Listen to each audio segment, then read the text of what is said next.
अस्सलाम वालेकुम या अली सलामत, क्या हाल है दोस्तों और मोमिनियों मोमिनात। आज मैं मौजूद हूँ सहने फ़ातिमिया में, नजफ़ अशरफ में। अमीरुल मोमिनीन अलैहिस्सलातु वस्सलाम के रोज़े का सहने फ़ातिमिया एक बहुत ही अहम हिस्सा है और ये काफ़ी अभी भी टाइम से कंस्ट्रक्शन में, जब 2017 में आया था अरबईन पर, तब भी इस पर काम चल रहा था और अभी भी काम चल रहा है और काम पता नहीं इनका स्टॉप कब होगा। लेकिन हमने जाना है यहाँ से वॉक करते हुए अमीरुल मोमिनीन अलैहिस्सलातु वस्सलाम के रोज़े पर और आपको दिखाना है सहने फ़ातिमिया। और ये बताएंगे अबूज़र भाई हैं और अली भाई हैं, मेरे दोस्त सैयद अली अम्मार, कराची रहते हैं ये भी। इनसे मैं जिस कारवान में आया उनसे मुलाकात वहाँ पे हुई है और इन दोनों से हम पूछेंगे कि भाई सहने फ़ातिमिया क्यों बनाया गया है, ये आपको बताएंगे। और मैं आपको सहने फ़ातिमिया दिखाता भी चलूँगा। हमारा होटल इस साइड है तो मैं इस साइड से आया हूँ और बाकी लोग इस साइड से भी आते हैं और यहाँ पे तमाम पाकिस्तान के मोमिनीन और मोमिनात मौजूद हैं, इराकी लोग भी मौजूद हैं, फ़ोटोग्राफी चल रही है। अस्सलाम वालेकुम या अली सलामत, अली भाई क्या हाल है? ठीक है, ठीक हो? अस्सलाम वालेकुम या अली सलामत, क्या हाल है बुज़ुर्ग भाई? अली भाई ठीक हो? अली भाई, ये सहने फ़ातिमिया क्यों बनाया गया आपके हिसाब से, जो इतना आपके पास नॉलेज है उसके हिसाब से बताएं। यानी मेरे ख्याल से यहाँ पे बहुत सारे आते हैं अब ज़ायरीन, और ज़ायरीन की तादाद जिस तरीके से बढ़ रही है उनको अकोमोडेट करने के लिए फिर ज़्यादा जगह की ज़रूरत है। आप यहाँ पे देखेंगे बहुत सारे लोग जो होटल्स में नहीं रुकते, जैसे ईरानी काफ़ी आते हैं, तो हरम में रुकने के एक सर्टेन अमाउंट ऑफ प्लेस है, लेकिन उसके बाद अब ज़्यादा जगह की ज़रूरत पड़ रही है। बिल्कुल, तो मेरे हिसाब से ये आइडिया है इसका, ज़ायरीन को स्टे करवाने के लिए मेनली स्टे करवाने। और आपके साथ भी भाई, आपको याद होगा कि आप अली भाई तो आ चुके हैं 2017 अरबईन 16 पे आए हुए ना, 16 के अरबईन पे आए, और आप मेरे साथ आए हुए थे 17 में, याद है? हम ऊपर भी चले थे। तो आपके हिसाब से भाई आर्किटेक्ट जो इन्होंने बनाया हुआ उसके बारे में आपका क्या कहना है? बहुत अच्छा था, लेकिन मैं पिछली बार आया था तो इतना नहीं था, पिछली बार इतना कम नहीं हुआ था। हाँ। अभी मतलब आप कह रहे हो कि इन्होंने काम बढ़ाया है। हाँ, बहुत किया है। अच्छा, आप दोनों ने ये भी माशाल्लाह से देखा होगा, बाहर से तो इन्होंने बड़ा खूबसूरत बनाया ही है, लेकिन अंदर से जो अमीरुल मोमिनीन जहाँ पे हम आज बैठे हुए थे और जो काम चल रहा था, वहाँ पे भी बहुत क्लासिक जो उन्होंने आपने तो देखा होगा ना, अंदर से जो लाइटनिंग है, झूमर है। तो भाई अभी ये करते हैं, हमें रोज़ शब जुमा है, दुआएं भी पढ़नी है, मुनाजात भी करनी है। और अबूज़र भाई पहली बार अभी आए हैं, पहली बार तो नजफ़ नहीं आ चुके हैं लेकिन अभी आए हैं। तो अली भाई मैं अबूज़र भाई अभी रोज़े के अंदर जाएंगे और वहाँ पे ब्लॉगिंग करेंगे। तो भाई चलते हैं, ठीक है भाई। ये जो आप हजरात देख रहे हो, ये सारा सहने फ़ातिमिया का हिस्सा है और इसकी डिफरेंट ओकेजन पे ओपनिंग होती रहती है और कुछ हिस्सा क्लोज रखते हैं। अभी आशूरा के दिनों में जहाँ पे अली भाई अबूज़र में खड़े थे, तो जो सहने फ़ातिमिया जहाँ पे ज़ायरीन के लिए स्टे करवाने की जगह है वो काफ़ी बंद रखते हैं, वो ज़्यादातर अरबईन के दिनों में खोलते हैं।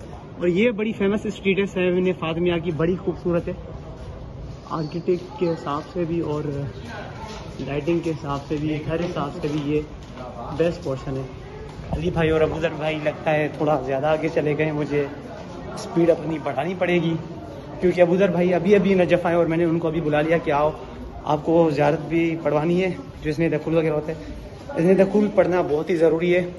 हमारे जो उलमा हैं वो कह रहे हैं कि वाजिब है और कुरानी आयत पढ़ते हैं कि भाई अल्लाह ने फरमाया कुरान पाक में कि रसूलों के घरों में अब बग़ैर इजाज़त के दाखिल ना हों, और बेशक आइमा मासूमीन नबियों के उलूम के और नबूवत के वारिस हैं, आइमा अलैहिस्सलातु वस्सलाम। तो बिल्कुल इसने दखुल पढ़ें जब भी आप जाएं ज़ियारत पर। तो पाकिस्तानी नौजवान भी आए हुए हैं और मुझे ब्लॉगिंग करते हुए देख रहे हैं। काफ़ी लोगों ने मुझसे अपने ब्लॉगिंग के बारे में, चैनल के बारे में पूछा भी है। खैर मैं आप लोगों को बता रहा था इसने दखुल के बारे में।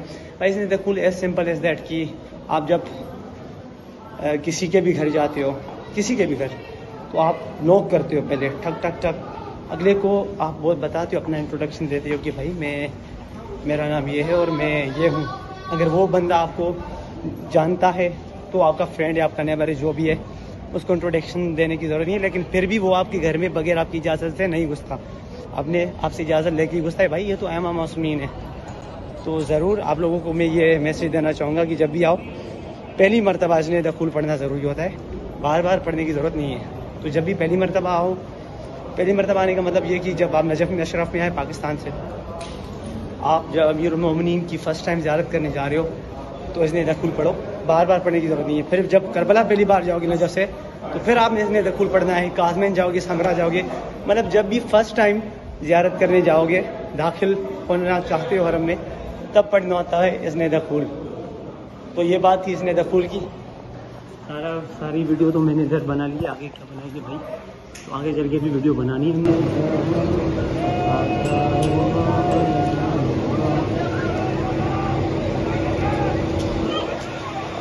भाई। हम अमीरुल मोमिनीन अलैहिस्सलाम के रोज़े में अंदर तो आ गए हैं और अबूज़र भाई भी आ गए हैं। इनसे मैं आपसे, जैसा कि आपने पहले भी देखा सेने फात में, हमें अबूज़र भाई भी रोज़े में। अभी मैं इनसे पूछता हूँ कि भाई इनको कैसा लगा। अबूज़र भाई अस्सलाम वालेकुम, क्या हाल है भाई, कैसा लगा है भाई? बहुत अच्छा लग रहा है। मौला का घर में अली भाई और मैं 2019 के बाद साथ आ रहे हैं। 19 कौन सी उस पे ओकेजन पे आए थे? अरबेन पे आए थे, उसके बाद अभी अनसर के, और उसके बाद अभी आए। तो और ये बताओ यार, इधर जब भी हम ज़ियारत पे आते हैं तो क्या फीलिंग होती है? जितनी बार आओ कम लगता है, ऐसा लग रहा है कि फर्स्ट टाइम आ रहे आए। हैं। मतलब हमेशा ताजगी वाली फीलिंग आती है भाई। ये मौला का करम है भाई। आपको पता है अबूज़र भाई, आपको एक इमाम सज्जाद अलैहिस्सलाम का वाक़या शायद मैंने बताया था। वो ये वाक़या है कि भाई मौला सज्जाद अलैहिस्सलाम एक बार, अभी ये वाक़े की ऑथेंटिसिटी नहीं पता कि ये ठीक है ज़ईफ़ है या ऑथेंटिक है। रवायत ये है कि इमाम सज्जाद अलैहिस्सलाम जब नजफ़ तशरीफ़ लाए और अमीरुल मोमिनीन के अतराफ़ में ठहरे तो वो बग़ैर नमाज शब पढ़े सो रहे थे। बग़ैर नमाज शब पढ़े इमाम सैयद साजिदीन अलैहिस्सलाम सो रहे थे। तो सीन ये हुआ कि भाई उनके सहाबा थे, उन्होंने कहा कि मौला सज्जाद आप तो भाई सैयद साजिदीन, आप तो कभी कोई ज़ियारत नमाज शब मिस ही नहीं करते, ये क्या चक्कर है? मौलाना फरमाते उनसे कि मेरे दादा अली बिन अबी तालिब अलैहिस्सलाम के इतराफ़ में सोने का नमाज शब से ज़्यादा सवाब। ये है ना जब मुसलमान में सबसे ज़्यादा जो है मौला हुसैन पर गिरी है नमाज शब से। हाँ ये तो है। ये अबूज़र भाई ने और भी एक एडिशन बताई आपको। भाई अबूज़र भाई हरम देख के मुझे फीलिंग बताओ अपनी, कितने दिन बाद आए। बता ही नहीं सकते ना, ऐसी चीज़ है। ये लोग तो भाई अभी आप भी मेरे, अच्छा ये भाई बुला रहे हैं, 1 मिनट आप 1 मिनट ब्लॉगिंग करनी पड़ेगी आपको अपनी। हाँ। ये अली भाई के बहुत अच्छे दोस्त हैं, अली भाई के साथ ही बहुत दिखा दो, ये मेरे दोस्त ब्लॉग चल रहा है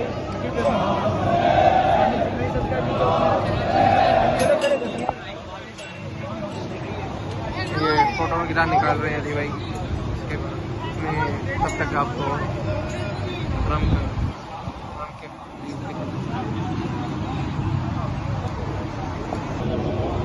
भाई इनको मैं कह रहा हूँ कि आपने मेरा चैनल सब्सक्राइब नहीं किया हुआ। ये कह रहे भाई मुझे पता ही नहीं। मुझे भाई के चैनल का पता नहीं था, तो मैं सब्सक्राइब कर रहा हूँ, लाइक भी कर रहा हूँ और शेयर भी कर रहा हूँ।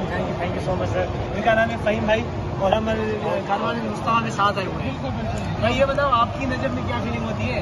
क्योंकि रूहानियत है भाई, यहाँ पे सुकून माहौल है, यहाँ से जाने का दिल नहीं करता। ऐसा ही है ना। हालांकि हमें अबूज़र भाई भी खड़े हुए, इनको भी करबला जाना है, हमें भी करबला जाना होता है। बिल्कुल करबला 10 मुहर्रम करबला किया है, बट नजर छोड़ने का दिल नहीं करता। मैं भी यही बात कह रहा हूँ, नजर छोड़ने का दिल नहीं करता। जो सुकून नजफ में वो कहीं पर भी नहीं दुनिया में। मैं 100% नजफ भाई नजफ। वो आरूफ भाई मिलते भाई बात तो करना, उससे पता तो कर। आ जाओ अबूज़र भाई, आप अभी अबूज़र भाई बताएंगे। आपने क्या अभी बताया भाई, आप जब ब्लॉगिंग कर रहे थे मेरे से फ़ोन लेके? ऐसे ही मैं बोल रहा था, पता नहीं आपने पता नहीं बोला ही नहीं, अभी पता नहीं कि ये अली भाई के बहुत अच्छे दोस्त हैं। हाँ अबूज़र भाई पे मुझे यकीन है, लेकिन जो बड़े भाई हैं उन पे मुझे बिल्कुल यकीन नहीं।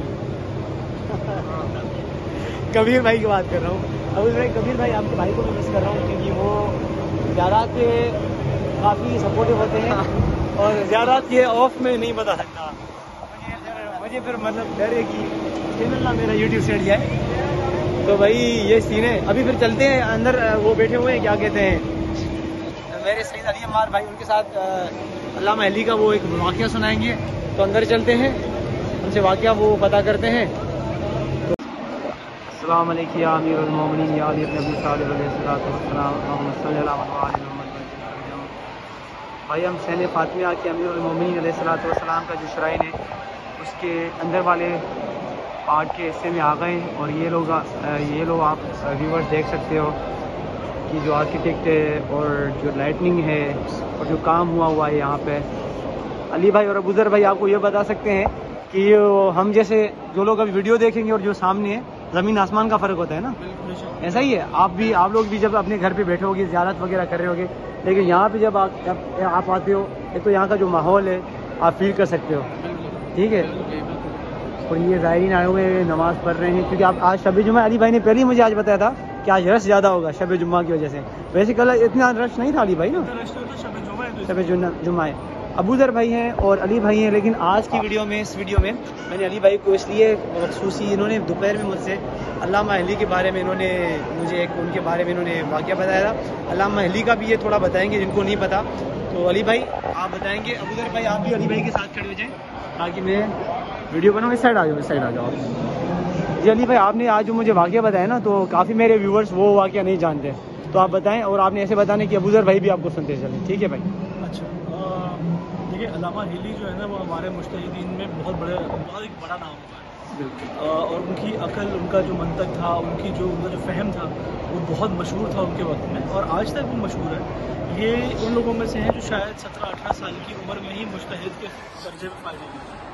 तो इनका एक बहुत बड़ा वाक़या कुछ इस तरीके से है, एक सवाल के ऊपर है। सवाल ये उठा था उस वक्त में कि जिस तरीके से हम रिवायतें पढ़ते हैं इमाम हुसैन अलैहिस्सलाम की ज़ियारत की और उसके सवाब की, जी बिल्कुल, तो उसमें कई हमें रिवायतें मिलती हैं, कहीं लिखा आ जाता है कि भाई 10,000 हजों का सवाब है, मकबूल हजों का, ऐसा ही है, रसूल खुदा के साथ जो आपने की है, ऐसा ही है। गालिबन मैंने एक रिवायत इमाम अली नकी अलैहिस्सलाम से पढ़ी जिसमें था कि 1 लाख हजों का सवाब है, माशाअल्लाह। ये बहुत सारा सवाब है जो कि मंसूब है इमाम हुसैन अलैहिस्सलाम की ज़ियारत से, सही है। और हर तरीके से हर इमाम के कौल में आपको इमाम हुसैन अलैहिस्सलाम की ज़ियारत का ये एलिमेंट मिलता है कि इमाम हुसैन की ज़ियारत के बारे में ये भी कहा जाता है कि नमक से रोटी खा लो, लेकिन ज़ियारत हुसैन तक नहीं करो। सवाल जो उनके जहन में आया वो कुछ इस तरीके से था कि भाई कोई एक इंसान है जो कि बहुत ही मुत्तकी है, बहुत ही परहेजगार है, और वो ज़ियारत इमाम पे आता है तो उसको इतना सवाब मिल जाता है, सही है। लेकिन उसी के बरक्स अगर एक ऐसा इंसान आता जो गुनहगार है, उतना मुत्तकी नहीं है, जिससे कई खताएं हो गई हैं, ज्यादा गुनहगार है, ये भी कह सकते हैं, गुनहगार है उससे,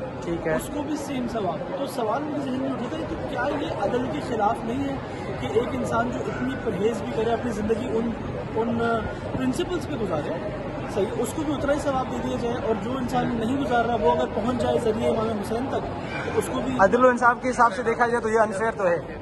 तो ये सवाल लेके एक दफ़ा अल्लामा अहली जो है वो इमाम हुसैन अलैहिस्सलाम के या इमाम अली अलैहिस्सलाम के गालिबन ज़रिए से ही जा रहे थे, ठीक है, कि उनको एक बुजुर्ग मिले और बुजुर्ग ने उनसे बार बार पूछा कि भाई तुम कहाँ जा रहे हो, ठीक है, बहुत इसरार के बाद तो उन्होंने कहा कि मैं उस तरफ जा रहा हूँ, लेकिन इस वक्त मैं किसी सोच में, और यही सवाल उन्हें तंग किया था जो ये आपने अभी बताया। बिल्कुल यही सवाल उन्हें तंग किया था कि इसका आखिर क्या है, इसकी मंतक क्या है, इस डिस्ट्रीब्यूशन के पीछे कि हर बंदे को एक ही तरह का सवाल। बहरहाल उन बुजुर्ग ने बहुत ज़्यादा पुश किया तो इन्होंने उनको अपने हमला कर लिया कि आप चलो मेरे साथ, कि आप मेरे साथ चलें, ठीक है। लेकिन फिर बुजुर्ग पूछते गए भाई तुम परेशान लग रहे हो, तुम कोई चीज़ है तुम्हारे अंदर जो खाई जा रही तुम्हें। अब अल्लामा अहली ने पहले तो कोशिश की कि बुजुर्ग को मना कर दें, परे कर दें, जरा टाल दें। उन्होंने कहा कि भाई आपका काम, आपकी बात नहीं है, काम की, आपके काम की बात नहीं, तो मुज्तहिद लेवल का सवाल है, मुझे समझ में नहीं आ रहा। बाहर करते कराते बुजुर्ग ने बहुत इसरार किया, उन्होंने कहा चलो सही है भाई। बुजुर्ग ने कहा मैं तुम्हें एक वाक़या बताता हूँ, शायद तुम्हारा जवाब इससे मिल जाए, जाना भी हमने सेम रास्ते पे चलते चलते बात भी हो जाए।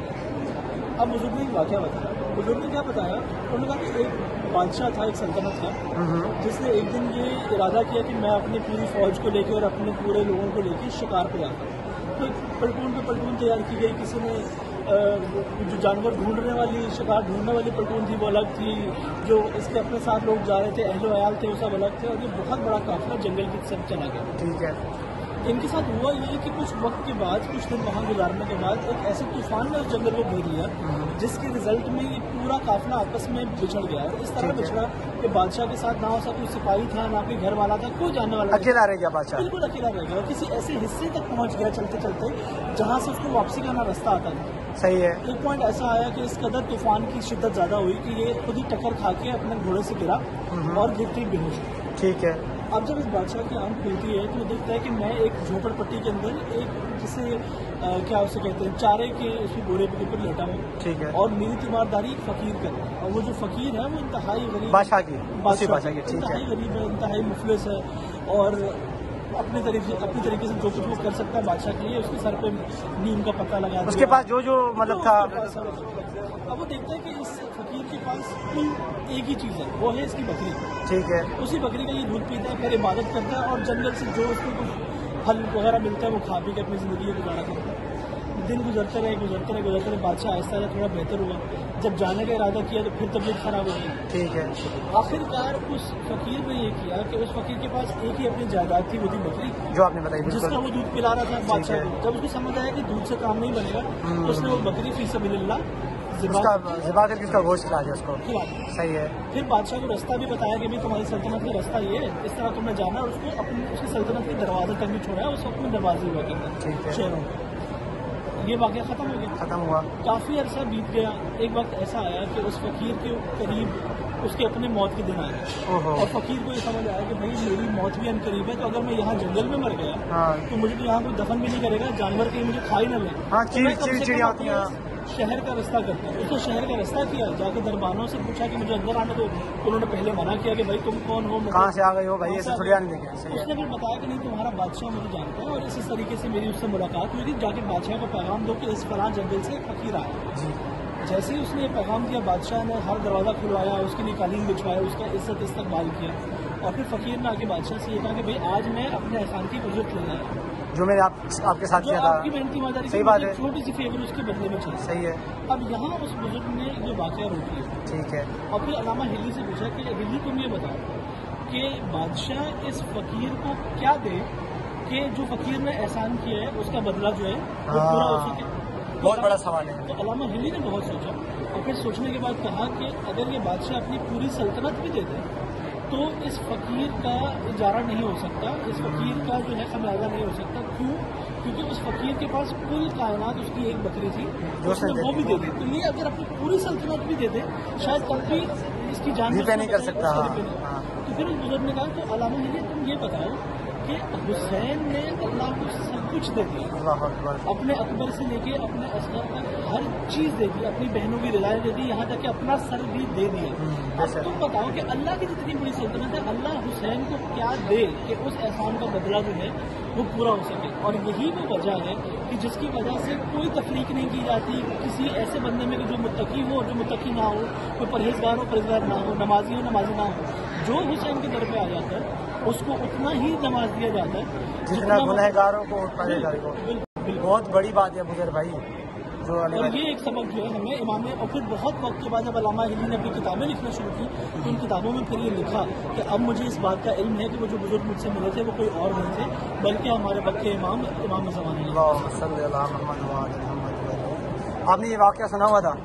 अभी क्या सोचे आपकी और मेरी जो पहले सोच होती थी करबला की ज़ियारत के बारे में? अली भाई ने ये मुझे दोपहर में वाक़या बताया था तो मैंने अली भाई को कहा कि भाई हमें तो हकीकत मार्फत इमाम हुसैन की सवारी की है ही नहीं।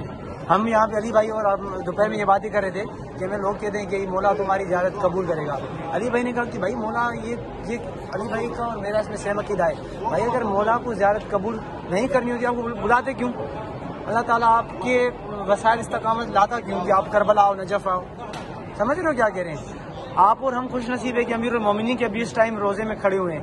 आप और मेरे कितने हमसे ज्यादा अच्छे मोमिन मोमिनात होंगे, लेकिन नसीब में आप और हमारे आना था। मैं आपसे भी और अबूजर भाई से भी ये दुआ करूंगा कि आप भी अमीरुल मोमिनीन के रोजे पे और करबला भी जाएंगे। उन तमाम मोमिन मोमिनात के लिए दुआ करें जो करबला अभी तक नहीं आ सके, नजफ व अशरफ नहीं आ सके। तमाम को लेकर बिल्कुल। आपने दुआ पढ़ ली अभी? मैंने तो अभी हो अभी यहाँ? चलो और मैं थोड़ी देर हूँ। चलो सेट है। अभी अली भाई और अली भाई भी हैं, अबूजर भाई भी हैं जी। मैंने अली भाई को बोला था कि भाई ये अल्लामा अली वाला वाक़या बताएंगे हमें और इन्होंने बड़े खूबसूरत तरीके से ये वाक़या बताया। अबूजर भाई को भी ये वाक़या मेरे ख्याल से नहीं पता था, मैंने उनसे कंफर्म किया कि उनको भी नहीं पता था। और आप जो व्यूवर्स हो मुझे ज़रूर बताना कि ये वाक़या आप लोगों ने सुना हुआ था कि नहीं। और इस वाक़े का जो ऑथेंटिसिटी है, जो प्रूफ है, वो है बहरुल अनवार। अगर आपको मज़ीद इसके बारे में डिटेल्स चाहिए तो आप मुझे कमेंट्स में बताइएगा, इंशाल्लाह मैं आपको इस वाक़े का जो रेफरेंस है वो मैं आपको दे दूँगा। तो वीडियो को इधर एंड करते हैं क्योंकि वीडियो काफ़ी लंबी हो गई है।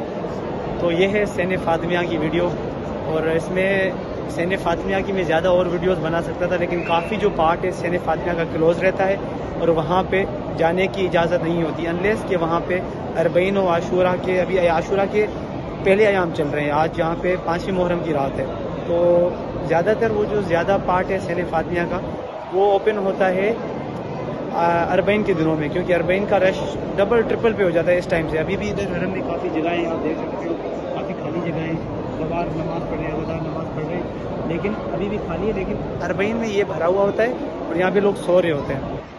एक छोटा सा सैन फातिमा का इधर भी पार्ट है, तो मैं उसका भी व्लॉग बना के आता हूँ। अबूजर भाई और अर्जी भाई तो उधर ही बैठे हुए हैं, वो बैठे हुए आप लोगों को दिखा देता हूँ। मैं आपको आप लोगों को ज़ियारत कराता हूँ सैन फातिमा के इस वाले पार्ट की। ये जो आप देख रहे हो पूरा का पूरा सैन फातिमा है, पूरा का पूरा। ठीक है भाई, वो जो डोर है सामने अमीरुल मोमिनीन का श्राइन है और ये सारा कनेक्टेड है। आप माशाल्लाह देख सकते हैं कि कितना खूबसूरत बनाया हुआ है। ये लोग आप लोग तो वीडियो में देखोगे ये चीज़, लेकिन यहाँ पे इंशाल्लाह मौला को अल्लाह ताला आपको बेहक़ आले मोहम्मद करबला और नजफ़ की ज़ियारत नसीब करेगा। तो ये आप जब यहाँ पे आओगे और जो एटमॉस्फेयर और एम्बियंस आप फील करोगे वो बयान नहीं किया जा सकता। देखिए मैंने जैसे बोला था कि यहाँ पे लोग सो रहे होते हैं, अभी भी सोने की भी यहाँ पे जगह है। यहाँ पे ज़्यादातर अक्सर वही मोमिन और मोमनात सो रहे होते हैं जिनके पास होटल वगैरह नहीं होती और जो सिर्फ मौका के लिए आते हैं और मौला की हरम में पनाह लेते हैं। इनका खाना पीना नगर न्याज होता है भाई, लाइनों में इनको खड़ा रहना पड़ता है, खड़े रहते हैं और इनका मौला ही खुद ही कर रहे होते हैं। तो चलो भाई वीडियो को यहाँ पे एंड करते हैं। अगर वीडियो आपको पसंद आई हो तो लाइक करना और सब्सक्राइब करना और इंशाल्लाह नेक्स्ट वीडियो का आप लोग इंतज़ार करना। So see you guys in next video, take care, Allah हाफ़िज़।